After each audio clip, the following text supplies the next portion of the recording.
ఏంట్రా అర్జెంటుగా రమ్మన్నావు? నీకు తెలుసు కదరా, వర్క్ వదిలి మధ్యలో రాలేను, రాకూడదు. అంత కష్టమైతే జాబ్ మానేరా, వేరే కంపెనీ చూసుకో. ఇందులో ఎంత కష్టం ఉంటుందో అంతే సాటిస్ఫాక్షన్ కూడా ఉంటుందిరా. ఒకసారి జాయిన్ అయితే వదిలి ఉండడం కష్టం. ఏంటోరా నీ మాటలు అర్థమైనట్టే ఉంటాయి కానీ అర్థం కావు. అర్థం కాకపోవడమే మంచిదిలే కానీ నీ పెళ్లి చూపులు ఏమైనాయిరా? వాంతులు అయ్యాయి. పెళ్లి కూతురుకా? తల్లికి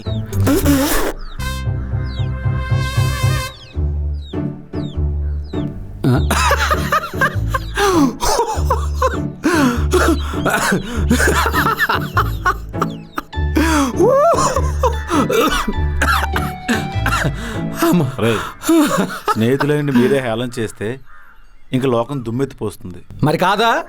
ఈ ఏజ్లో తల్లవడం ఏంట్రా కూతురు పెళ్లి పెట్టుకుని? పసుపు వేడి నీళ్ళు కలుపుకొని తాగే ఈ వయసులో ఆవిడకి వేవిళ్ళు వస్తాయని నేనేమైనా కలగన్నానా? మీ నాన్నగారు ఖచ్చితంగా దీనికి ఒప్పుకోరే. కోలేదుగా. విషయం తెలియగానే తోక తగిన తొండలా వెళ్ళిపోయారు. అప్పటికి బ్రతిమలాడి చూశాను.